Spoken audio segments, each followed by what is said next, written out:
देखिए आज हम लोग एक्सेल में पहला क्लास है, इसमें हम लोग सीखते हैं। जैसे यहाँ पर हमको क्लास दिखाई दे रहा है, यहाँ पर क्लास रो, यहाँ पर रो दिखाई दे रहा है ना क्लास कॉलम में। तो हम लोग सबसे पहले अगर आपको यहाँ पर ध्यान देना है, इसका जो नाम है सीट, इसका क्या नाम है हम लोग का सीट, यहाँ दिखाई दे रहा है सीट है, ठीक है। उसके बाद ऊपर जैसे हम आते हैं यहाँ पर आपको दिखाई देगा, यहाँ पर हम लोग का ये है क्लोज बटन, ठीक है। और ये हम लोग का रिस्टोर डाउन बटन, और ये हम लोग का मिनिमाइज बटन। ये है हमारा एक्सेल का टाइटल बार, इसको हम पकड़ के यहाँ से कहीं भी घुमा कर इसको इधर उधर मूव कर सकते हैं, ठीक है ना। इससे हम इसको बड़ा कर सकते हैं। ये है हम लोग का क्विक एक्सेस टूल बार, क्या बोलते हैं हम लोग इसको, क्विक एक्सेस टूल बार बोलते हैं, ठीक है। तो इससे हम लोग क्या कर सकते हैं, क्विक एक्सेस टूल बार से हम लोग को कोई भी अगर एक्सेस करना हो तो हम यहाँ से आसानी से कर सकते हैं, क्विक एक्सेस टूल बार का यूज़ करके, ठीक है। उसके बाद हम लोग को आगे जब ध्यान देंगे तो यहाँ पर हमको दिखाई देगा ये फाइल मेन्यू, ये हम लोग का फाइल मेन्यू है। और ये हम लोग का यहाँ पर वर्कशीट के बारे में दिया गया है। और यहाँ पर जैसे हम यहाँ पर जाएंगे ओपन पर, तो यहाँ पर ओपन पर रिसेंट वर्कबुक दिखाई देगा जो हम लोग पहले से यूज़ किए हैं, ठीक है। तो हमको यहाँ पर ध्यान देना है, सबसे पहले हमको ध्यान देना है जैसे हम सीट है, सीट 1, तो हम यहाँ पर सीट 2 ले सकते हैं, सीट 2, सीट 3, सीट 4, यानी प्लस पर क्लिक करते जाएंगे और हमारा सीट यहाँ पर बढ़ते जाएगा। सीट 2 पर हमको ध्यान देना है, सीट 2 पर हम क्लिक करेंगे। क्लिक करने के बाद हमको यहाँ ध्यान देना है, जो इस तरह के लाइन होता है उसको हम लोग क्या बोलते हैं, रो बोलते हैं। क्या बोलते हैं हम लोग, रो, यानी जो हमारा 1 से ए से लेकर के इधर हमारा कीबोर्ड के लास्ट तक हम लोग का XFD, क्या होता है हम लोग का लास्ट रो कौन सा होता है हम लोग का, XFD, यानी 1 से ए से लेकर के XFD तक हम लोग क्या बोलते हैं, हम लोग इसको रो बोलते हैं, ठीक है। और इधर हम लोग 1 से लेकर के लास्ट जो हमारा कॉलम होता है वो कितना होता है हम लोग का 10,48,576, ठीक है। तो ये हम लोग की कॉलम की संख्या होता है। तो हम लोग यहाँ से 1 से लेकर के लास्ट तक पहुँच सकते हैं, और यहाँ पर ए से लेकर के लास्ट रो तक पहुँच सकते हैं, ठीक है। अब हमको ध्यान देना है कि यहाँ पर पहले वाले में हमको नंबरिंग लिखना है। जैसे हमने यहाँ पर लिखा 1 और लिखा 2, यानी 2 लिखा हमने, ठीक है।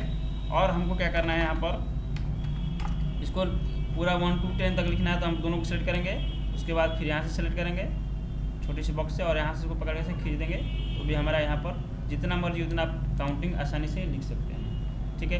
इसको सेंटर करना हो यहाँ पर क्लिक कर दीजिए, यहाँ से ये सेंटर हो जाएगा, ठीक है। ये था हम लोग का नंबर लिखने का। यहाँ से हमको 2 का टेबल लिखना हो, 2 2 या 4, ठीक है। दोनों को सिलेक्ट कीजिए, फिर यहाँ से पकड़ के ऐसे खींच दीजिए, ठीक है। यहाँ से हम लोग कितना तक 20 तक होता है ना, 20 तक इतना डिलीट कर सकते हैं, ठीक है। यहाँ से हम लोग टेबल लिख सकते हैं, ठीक है।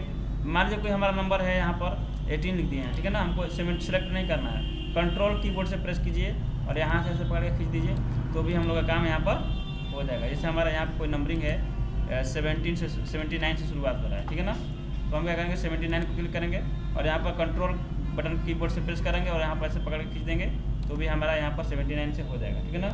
कंट्रोल नहीं प्रेस करेंगे तो क्या होगा, जैसे हमने 79 लिखा, ठीक है, यहाँ पर हमने 79 लिखा और कंट्रोल नहीं प्रेस करते हैं और यहाँ से पकड़ के ऐसे खींचेंगे, तो क्या होगा, ये देखिए पूरा 79 ही भर गया।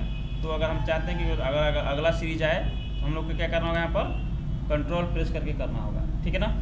समझ में आ गया। चलिए देखिए, जैसे हम यहाँ पर सीट 1 में आते हैं तो यहाँ पर देखिए इस तरह का एक बॉर्डर लगा हुआ है ना, एक बॉर्डर, ठीक है। अभी जब हम यहाँ पर सीट 2 में जाएंगे तो यहाँ पर आपको कोई बॉर्डर नहीं मिलेगा। जैसे हम प्रिंट पे जाते हैं, प्रिंट ऑप्शन पर, तो आपको कुछ नहीं दिखाई देगा, आपको दिखाई दे रहा है केवल हमारा डेटा दिखाई दे रहा है यहाँ पर, हमको बाकी सब बॉर्डर वगैरह नहीं दिखाई दे रहा है। तो हम यहाँ पर बॉर्डर अप्लाई करने के लिए क्या करते हैं, यहाँ पर सबको सेलेक्ट करते हैं जितना हमको बॉर्डर लगाना है। यहाँ दिखाई दे रहा है, यहाँ पर बॉर्डर ऑप्शन में जाएंगे और यहाँ पर ऑल बॉर्डर कर देंगे क्लिक। क्या करना है हमको, यहाँ पर ऑल बॉर्डर पर क्लिक करना है। जैसे हम ऑल बॉर्डर पर क्लिक करेंगे तो ये हमको एक कलरफुल बॉर्डर सबके ऊपर लाइन पर आ जाएगा, यानी इस सारे जगह पर, ठीक है ना। तो यहाँ पर देखिए एक चीज़ और ध्यान देना है, जैसे यहाँ पर हमने यहाँ पर एक अप्लाई तो कर दिया यहाँ से बॉर्डर, ठीक है। बॉर्डर अप्लाई करने के बाद यहाँ पर इसका नाम, सेल नेम, यहाँ पर देखिए कौन नाम लिख रहा है, A1 लिख रहा है ना, A1, ये सेल नेम है। जैसे हमको यहाँ पर क्लिक करेंगे तो आपका दिखा रहा है H2, यानी H2 मतलब H का आपका क्या है, रो है, और 2 रो है, और H का है हम लोग का कॉलम है, ठीक है ना। ये जहाँ हमारा क्लिक रहता है उसका नाम यहाँ पर दिखाई देता है नेम बॉक्स के अंदर। क्या कहाँ दिखाई देता है, नेम बॉक्स के अंदर। ये है हम लोग का फार्मूला बार। यहाँ से हम लोग क्या करते हैं, कोई भी फार्मूला जब लगाना होगा तो हम यहाँ पर फार्मूला बार सेट करते हैं, ठीक है। जैसे आपको दिखाई दे रहा है यहाँ पर फॉर्मूला बार यहाँ पर बहुत सारा लगा हुआ है, ठीक है ना। जैसे हम यहाँ पर नेम है और यहाँ पर ये सारा कुछ यहाँ पर डेटा एंट्री किया हुआ है। इसमें हम लोग पहला क्या करने वाले हैं, यहाँ पर फार्मूला से ऐड करना चाहते हैं। तो ऐड करने के लिए हम लोग सबसे पहले क्या करते हैं, इज इक्वल टू, याद रखना है कोई भी फार्मूला हमारा किससे स्टार्ट होगा, इज इक्वल टू स्टार्ट होगा, ठीक है ना। इज इक्वल टू हमको ये वाला जोड़ना है, ठीक है, प्लस ये वाला, फिर ये वाला, फिर ये वाला, इसके बाद एंटर कर देना है। तो यहाँ पर जैसे हम ऐड करेंगे तो यहाँ पर सबका डेटा यहाँ पर जोड़कर एक बार में आ जाएगा, ठीक है ना। तो ये हम लोग का बेसिक तरीका होता है, जैसे हम लोग आपस में आम भाषा में जो हम लोग जोड़ते हैं, ठीक है ना। लेकिन हमको यहाँ पर एक्सेल में हमको इसका फंक्शन का यूज़ करना है। फंक्शन क्या होता है, जैसे हम यहाँ पर इज इक्वल टू लिखेंगे, SUM, ये फंक्शन होता है, ठीक है ना। टाइप बटन प्रेस करेंगे तो ब्रैकेट ओपन हो जाएगा, ठीक है। और इसके अंदर हम जितना डेटा है सबको यहाँ पर ऐसे ड्रैग कर लेंगे, ठीक है ना। यानी ये फंक्शन हो गया F3 से लेकर J3 तक, ठीक है। डेटा का क्लोज कीजिए, यहाँ पर ब्रैकेट को क्लोज कीजिए और उसके बाद यहाँ पर एंटर कर दीजिए। तो देखिए यहाँ पर ये फार्मूला यहाँ पर हमारा ये इस तरीके से आ गया। यहाँ पर फार्मूला में शो कर रहा है, यहाँ पर कुछ दिखाई नहीं दे रहा है, यहाँ पर फार्मूला दिखाई दे रहा है सिर्फ। यहाँ भी क्लिक करेंगे तो यहाँ भी क्या दिखाई दे रहा है, सिर्फ फार्मूला दिखाई दे रहा है, ठीक है। तो आप यहाँ पर कोई भी रूल से चल सकते हैं, यहाँ से भी ऐसे भी कर सकते हैं और यहाँ से इस फंक्शन को भी कर सकते हैं, ठीक है ना। तो हम लोग MS एक्सेल में पूरे फंक्शन को ही सीखेंगे, पूरा फार्मूला को, ठीक है ना। तो यहाँ से हम लोग इसको सेलेक्ट करके और यहाँ से इसको नीचे तक लेके आएंगे और कीबोर्ड से जैसे ही करेंगे कंट्रोल D क्या करना है, कंट्रोल D। जैसे हम कंट्रोल D करेंगे तो ये सबका फार्मूला यहाँ पर सबका ऐड करके यहाँ पर दे देगा, ठीक है। एक बहुत शानदार ट्रिक बता रहा हूँ आपको। जैसे आपको यहाँ पर बोला गया कि क्लास के जस्ट बगल में जो रो खाली है इसको हटाना है, ठीक है। तो आम भाषा में हम लोग क्या करते हैं, क्लिक करके राइट क्लिक करते हैं और यहाँ से डिलीट ऑप्शन पे जाते हैं और यहाँ पर डिलीट कॉलम पर क्लिक करके ओके करते हैं, ठीक है। जैसे अगर आपको यहाँ पर 2-3 दिया रहे, इस तरह से क्या हो, 2-3 आपका कॉलम रहे और एक साथ डिलीट करना हो तीनों को, तो कैसे करेंगे। जैसे देखिए यहाँ पर 2-3 है कॉलम, ठीक है ना, यहाँ पर, और यहाँ पर 2-3 कॉलम आ गया और इतना हमारा कॉलम है, ठीक है ना। सबको एक साथ डिलीट करना है, तो सिंगल हम बताया ना भी, सिंगल से डिलीट करना है। यहाँ पर क्लिक करेंगे और ऐसे डिलीट में जाएंगे तो हमको एक ही ऑप्शन मिलेगा। या फिर यदि आप यहाँ से ज़्यादा भी सेलेक्ट कर लीजिएगा इस तरह से, तो भी डिलीट करने पर क्या होगा, यहाँ पर सेलेक्ट करने पर इस तरह से डिलीट कर सकते हैं, ठीक है ना। लेकिन अगर हमको चाहते हैं कि एक बार में सबका सब डिलीट हो जाए, सेलेक्ट कीजिए, ठीक है, और राइट क्लिक नहीं करना पड़े। यहाँ पर हमको राइट क्लिक नहीं करना पड़े। अभी हम लोग क्या किए थे, सेलेक्ट करने के बाद राइट क्लिक कर रहे थे, उसके बाद डिलीट में जाकर तब ऐसे डिलीट किए थे ना। हम लोग को डिलीट राइट क्लिक नहीं करना पड़े। सेलेक्ट कीजिए इस तरह से ऊपर से, ठीक है ना, ऊपर से नेम से, और कीबोर्ड से करना है क्या, कंट्रोल माइनस। जैसे हम कंट्रोल माइनस करेंगे यहाँ से हमारा डिलीट हो जाएगा, ठीक है। लाना होगा तो क्या करेंगे, जितना लाना है, जितना आपको कॉलम लाना है वहाँ से अपना सेलेक्ट कीजिए और कीबोर्ड से कीजिए क्या, कंट्रोल प्लस। जैसे ही करेंगे कीबोर्ड से तो हमारा यहाँ पर ऑटोमेटिक जितना कॉलम चाहिए उतना कॉलम ला सकते हैं। जितना रो चाहिए सेलेक्ट कीजिए, यहाँ से 2 रो चाहिए, ठीक है, दोनों को सेलेक्ट कर दीजिए और कंट्रोल प्लस। देखिए इसमें अंतर क्या आ रहा है, जितना सेलेक्टेड किया उसके ऊपर आ रहा है, उसके आगे आ रहा है कॉलम या रो, आ रहा है ना। जितना आप सिलेक्शन बनाएंगे उससे आगे आएगा, पीछे नहीं आएगा, ठीक है। जितना आप सिलेक्शन बना उससे आगे आ रहा है, पीछे नहीं आ रहा है, ठीक है ना। ये चीज़ अच्छे से आप लोग समझे होंगे, समझ में आ गया। चलिए आगे समझते हैं। यहाँ पर जैसे बोल्ड, इटैलिक, अंडरलाइन, ये सब तो MS वर्ड में पढ़ाया गया था, ठीक है। उसके बाद हम लोग आगे सीखते हैं यहाँ पर जिससे हमको यहाँ पर लिखना था, एक शीट 2 में आते हैं। यहाँ पर हमको लिखना है, जैसे हमारा कोई फ्रूट है, ठीक है, फ्रूट हमको कितना लिखना है, 8 kg लिखना है, 8 kg, और यहाँ पर 10 kg, ठीक है। हमने 10 kg कर दिया। अब यहाँ पर इसको ऐड करते हैं। अभी ऐड करना बताया ना, इसको प्लस इसको, जैसे एंटर करेंगे तो आपको कोई वैल्यू नहीं बताएगा। क्यों? क्योंकि यहाँ पर क्या हो रहा है, यहाँ पर हमने टेक्स्ट और नंबर दोनों को ऐड कर दिया है, तो ये सपोर्ट नहीं करता है। इसके लिए हमको क्या करना होगा, हम जानते हैं कि टेक्स्ट और जो हमारा नंबर है दोनों एक साथ ऐड होता है, तो इसके लिए हम लोग क्या करना होगा। देखिए यहाँ पर सिलेक्ट कीजिए जितना आपको डेटा में आपको नंबर रखना है। जनरल के अंदर जाइए, यहाँ पर क्लिक कीजिए और यहाँ पर क्लिक करने के बाद नंबर पे जाना है, नंबर के बाद कस्टम पे जाना है, कस्टम के बाद यहाँ 0 पे जाना है, और 0 पे जाने के बाद यहाँ पर स्पेस दे करके आपको जो भी लिखना है KG डबल इन्वर्टेड कोमा में KG double inverted coma close, और यहाँ से कर दीजिए ओके। अब यहाँ पर हमको जो भी डेटा ऐड करेंगे, जैसे हमको 10 किलो ऐड किया, ठीक है, 20 किलो ऐड किया, 25 किलो ऐड किया या 35 किलो ऐड किया, ठीक है। तो यहाँ पर जब हम इसको ऐड करते हैं इज इक्वल टू इसका सम प्लस इसका सम, और उसके बाद इसका सम, और उसके बाद इसका सम। जैसे एंटर करेंगे तो हमको यहाँ पर टोटल का ऐड करके दे देगा, जबकि यहाँ पर ये वैल्यू काम नहीं कर रहा था नहीं ना। तो यहाँ पर देखिए, जब भी हमको ऐड करना हो तो हमको क्या करना होगा, नंबर पे जाएंगे, नंबर पे जाकर के यहाँ पर कस्टम में जाएंगे, और 0 के बाद स्पेस दे करके जो भी ऑप्शन उसमें लिखना है नंबर के साथ उसको यहाँ पर करके ओके कर देंगे, ठीक है। तो ये हो जाएगा। चलिए अगला था हम लोग का, यहाँ पर जो पहले की पढ़ाई हो चुका है उसमें हम बता दे रहे हैं आप लोग को, कंडीशनल फॉर्मेटिंग के अंदर हम लोग पढ़ रहे थे। कंडीशनल फॉर्मेटिंग के अंदर हमने हाईलाइट सेल रूल के अंदर हमने पढ़ा था कल टेक्स्ट डैट कंटेंट, ठीक है ना। यानी कोई भी हमारा टेक्स्ट है उसके कंटेंट के अनुसार हम अगर यहाँ पर उसको हाईलाइट करना चाहते हैं तो हम लोग कर सकते हैं। जैसे यहाँ पर हमने एक अटेंडेंस के लिए हमने बनाया अब्सेंट, ठीक है, और यहाँ पर बनाया क्या प्रेजेंट, ठीक है। अगर हमको अब्सेंट प्रेजेंट यहाँ पर दिखाना है, ठीक है, या फिर हमको क्या दिखाना है यहाँ पर लीव, लीव मतलब क्या होता है छुट्टी, ठीक है। तो हम क्या करना चाहते हैं, इस सेल के अंदर हम यहाँ पर इस सेल के अंदर हम क्या करना चाहते हैं, इसका डेटा को हम लोग यहाँ पर दिखाना चाहते हैं अब्सेंट या प्रेजेंट, ठीक है ना। तो हम यहाँ पर जब भी अब्सेंट करें तो यहाँ पर क्या हो जाए, कलर कोई और हो जाए, टेक्स्ट कलर कोई और हो जाए, फॉन्ट कोई और हो जाए, ठीक है ना। इस तरह का हम लगाना चाहते हैं। तो यहाँ पर हमने सेलेक्ट कर लेंगे इसको, पूरे डेटा को सेलेक्ट करने के बाद कंडीशनल फॉर्मेटिंग में जाएंगे, और उसके बाद हम यहाँ पर जाएंगे टेक्स्ट डैट कंटेंट्स, यहाँ पर क्लिक करना है। पहले हमको देना है क्या करना है, पहले हमको प्रेजेंट करना है।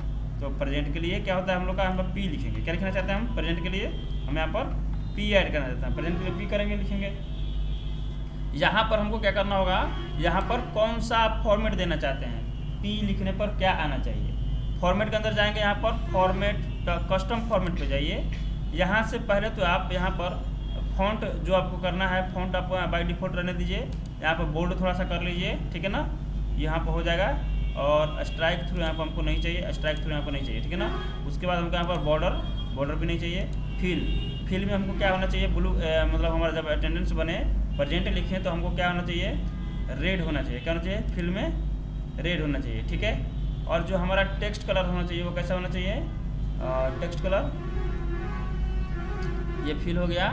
फॉन्ट का कलर हम लोग यहाँ से चेंज कर सकते हैं। फॉन्ट कलर हमारा क्या होना चाहिए, रेड पर हम लोग को येलो कर देते हैं, ठीक है ना। तो हम जब प्रेजेंट लिखो तो हमारा क्या हो जाए, टेक्स्ट हमारा येलो, और फिर वाला हमारा कैसा हो जाए, यहाँ पर रेड हो जाए, ठीक है। और यहाँ से कर देंगे ओके। तो देखिए इस सेल में जहाँ जहाँ हम प्रेजेंट करेंगे वहाँ पर देखिए रेड फिल हो गया, और प्रेजेंट में हमारा यहाँ पर P लिखा रहा है, ठीक है। इसी में अगर हम किसी का अब्सेंट करना चाहते हैं तो सेम यही प्रोसेस अपनाएंगे, कंडीशनल फॉर्मेटिंग, हाईलाइट सेल, और यहाँ पर टेक्स्ट डैट कंटेंट। अब यहाँ पर P की जगह पर क्या रखेंगे हम लोग, अब्सेंट के लिए A रखेंगे, ठीक है ना।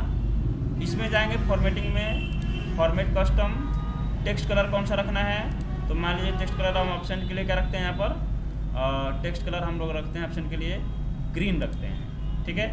फिल में क्या रखना चाहते हैं, फील्ड में हम लोग रखना चाहते हैं वाइट, या फिर हम लोग यहाँ से ग्रीन पर देख लेना कलर कैसा अच्छा इस पर फिट बैठेगा। यहाँ पर ये रखते हैं कलर, ठीक है, ओके कर देंगे, यहाँ से भी कर देंगे ओके। जैसे हम जहाँ भी एब्सेंट करेंगे तो हमको इस तरह से फील हुआ आएगा, दिखाई दे रहा है। मान लीजिए हमारा प्रेजेंट है, इसको हम एब्सेंट कर देंगे तो इसका कलर और रंग दोनों बदल जाएगा। ये एब्सेंट है, इसको हम प्रेजेंट कर देंगे, इसका भी रंग बदल जाएगा, ठीक है। तो ये होता है हम लोग का conditional formatting text that content, ठीक है। अगर आप यहाँ पर लीव का लगाना चाहते हैं तो लीव के लिए सेम वही प्रोसेस अपनाइए। यहाँ पर जाइए टेक्स्ट डैट कंटेंट, ठीक है। यहाँ पर ये ऊपर वाला भी सिलेक्ट हो गया ना, ऊपर वाला भी नहीं होना चाहिए था। चलिए यहाँ पर हमको क्या करना है, एब्सेंट में जाएंगे, यहाँ पर जाएंगे टेक्स्ट डैट कंटेंट, यहाँ पर करेंगे लीव, L for लीव, ठीक है ना। उसके बाद यहाँ पर इसका कलर कैसा होना चाहिए, बॉर्डर, फॉर्मेट बॉर्डर, ठीक है ना। यहाँ पर फॉन्ट कलर कैसा होना चाहिए हमारा, तो यहाँ पर हमारा फॉन्ट कलर इस तरह से ब्लू कलर का होना चाहिए, ठीक है, थोड़ा सा बोल्ड होना चाहिए, ओके कर देंगे। उसके उसके बाद एक चीज़ और करना है इसमें हमको, टेक्स्ट कलर के बाद यहाँ पर बोल्ड होना चाहिए, ठीक है। फिल होना चाहिए कौन सा, फिल में हम लोग का यहाँ पर इस कलर को फिल कर देते हैं, ठीक है। और यहाँ से कर देंगे ओके, और यहाँ से भी कर देंगे ओके। जैसे हम यहाँ पर एल लिखेंगे, ऐसे ही एंटर करेंगे तो हमको कलर चेंज हो जाएगा। देखिए समझ में आ रहा है ना कंडीशनल फॉर्मेटिंग क्या होता है। जैसे अब यहाँ पर एल, यहाँ पर पी, यहाँ पर अगर एफ सेंटर करते हैं इसका कलर चेंज हो जाएगा। इसको अगर एल करेंगे तो इसका कलर चेंज हो जाएगा, ठीक है। इसका अगर हम एब्सेंट करेंगे तो इसका कलर चेंज हो जाएगा।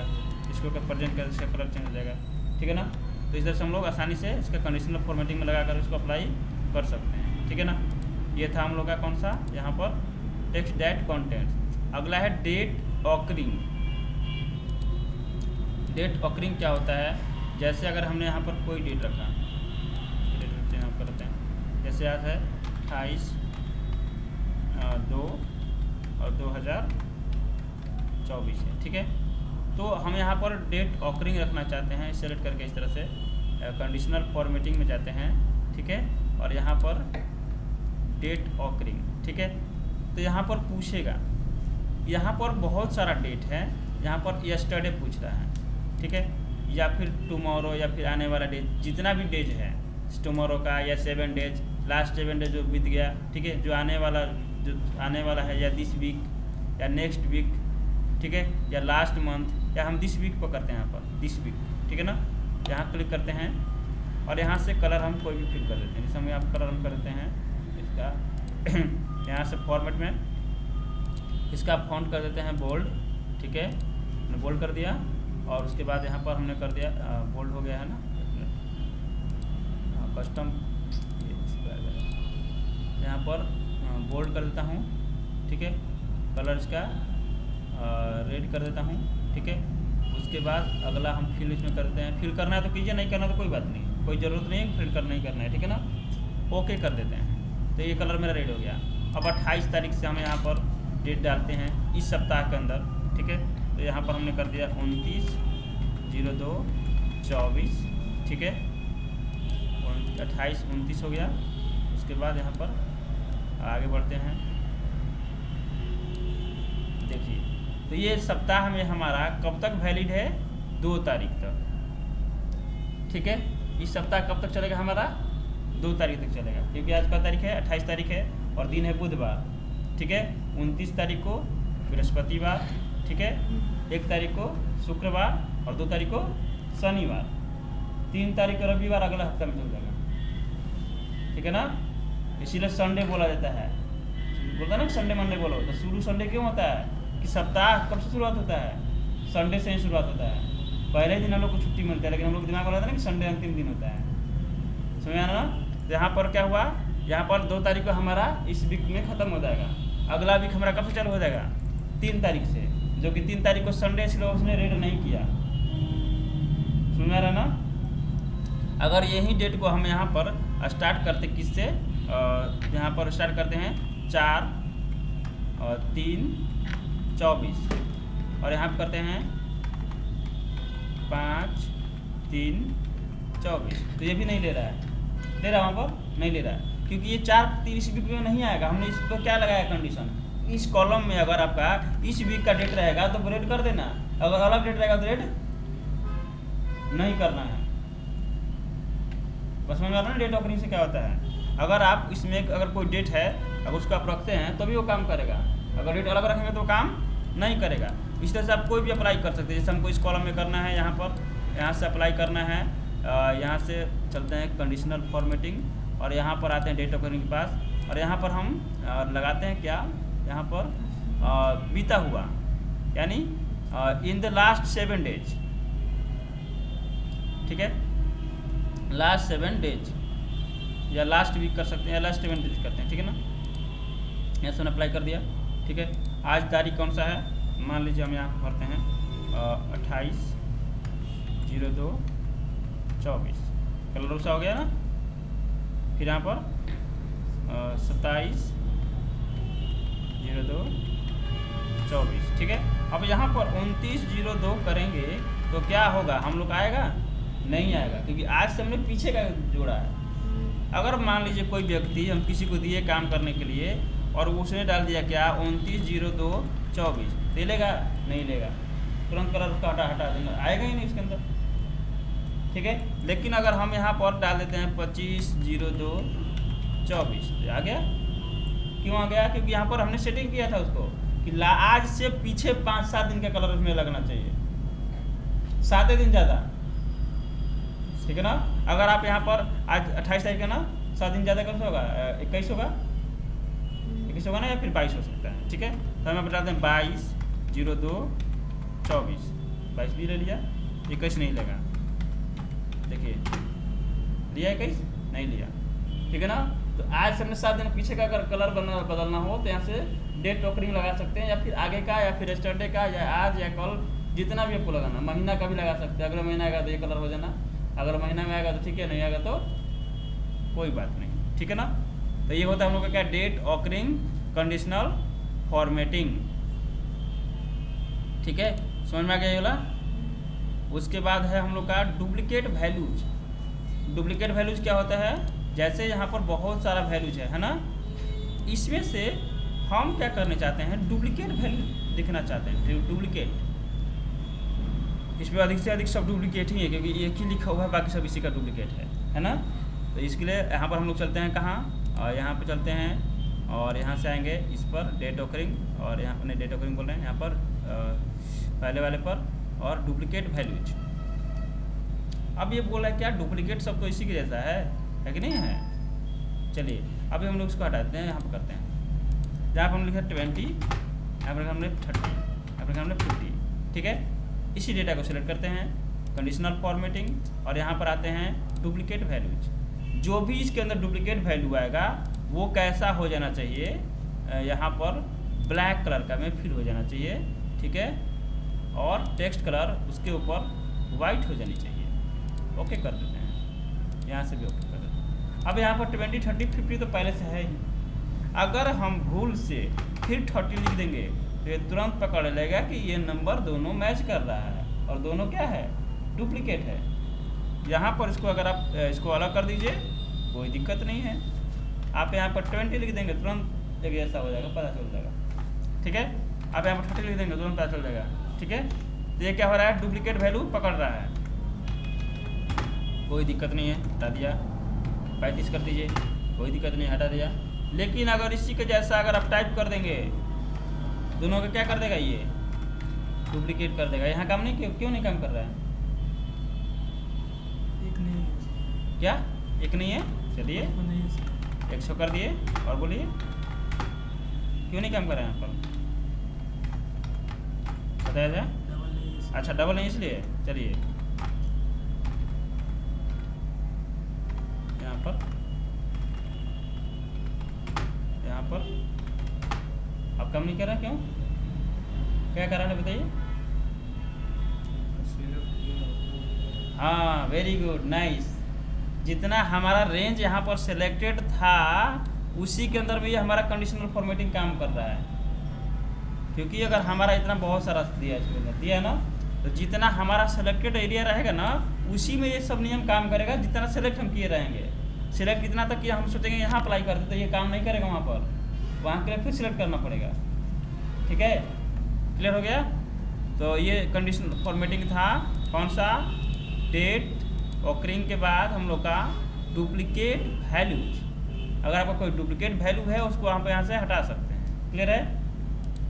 चलिए अब आते हैं हम लोग उसके बाद ये एब्सेंट प्रेजेंट के बाद अगला जो है हम लोग का इसी के अंदर है टॉप बॉटम रूल्स। यानी कोई व्यक्ति देखते हैं ना टॉप कर जाता है, ठीक है। अभी तो हमारे पास 10% है, 10 ही लोग है डेटा, तो 10 आइटम्स, टॉप 10%, ठीक है ना। अगर आपके पास कोई 10 आइटम है, ज़्यादा बिक रहा है, तो उसको निकालना हो टॉप 10 में कौन आया, तो यहाँ से हम लोग आसानी से निकाल सकते हैं, ठीक है। चलिए इसी को हम एक बार कॉपी मार देते हैं दोबारा, यहाँ से पकड़ के और यहाँ से इसको ड्रैग कर दीजिए इस तरह से, तो भी हमारा यहाँ पर एक बार में इतना डेटा बन सकता है। इसके अंदर देखिए 2 अंक हो गया ना। क्या कर सकते हैं इसको कम करने के लिए, यहाँ पर क्लिक कर दीजिए, कम हो जाएगा यहाँ पर, ठीक है। क्या करना है, सभी डेटा को सिलेक्ट कीजिए यहाँ से जो गड़बड़ हुआ है, तो 3 अंक हो गया ना, कम करने के लिए यहाँ से कम कर लेंगे।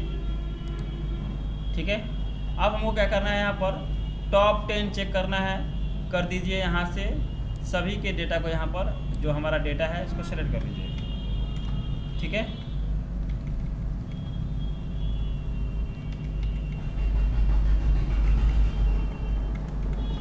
थर्टी 35 लोग में से टॉप 10 कौन किया है ये देखना है। यहाँ पे जाएंगे top 10 items, top 10 items click कर दीजिए। 10 आइटम से कौन सा कलर करना है, कलर में हमको यहाँ पर फिल करना है येलो कलर, और यहाँ से आप दोनों में से, तीनों में से कोनो भी लगा सकते हैं, टेक्स्ट कलर, बॉर्डर, फिल। ठीक है ना, ओके कर दीजिए। तो देखिए इसमें से कौन कौन टॉप किया, देखिए यहाँ पर सीधा सीधा दिखाई दे रहा है, ये भी टोटल सेलेक्ट हो गया था ना। चलिए टोटल में हम शो हो गया है। ठीक है ना, हम यहाँ पर टोटल को सेलेक्ट नहीं करेंगे, यहाँ से नंबर को सेलेक्ट करेंगे केवल। ठीक है, यहाँ पे जाएंगे कंडीशनल फॉर्मेटिंग। ठीक है, टॉप 10 ओके। यहाँ पर कौन सा करना चाहते हैं, येलो करना चाहते हैं तो हम येलो कर लेंगे, ओके कर लेंगे। देखिए यहाँ पर टॉप 10 वाला हमको यहाँ पर हाईलाइटेड हो जाएगा, जो हमारा टॉप 10 यहाँ पर 5 ऊपर है, 5 ऊपर है और 5 कहाँ नीचे है। ठीक है ना, ये टॉप 10 में है। ये डेटा एक ही जैसा है ना, इसलिए ऐसा लग रहा है। अगर अलग अलग डेटा होता तो समझ में आता। ठीक है, तो इस तरह से आप लोग अप्लाई करें, इसको देखिएगा टॉप 10 में। ठीक है, उसके बाद है टॉप में टॉप 10%, परसेंट मतलब कितना प्रतिशत है। ठीक है, इसके लिए आप लोग क्या करना होगा, एक बढ़िया डेटा बनाना पड़ेगा, कम से कम 20 लोगों का। ठीक है, वो मैं आप लोगों को डेटा भेज दे रहा हूँ, उस डेटा को टाइप कीजिए और उस तरह का बनाकर इसको, फिर उसमें कंडीशनल फॉर्मेटिंग लगाना है। ठीक है ना, चलिए तो आज के लिए इतना ही।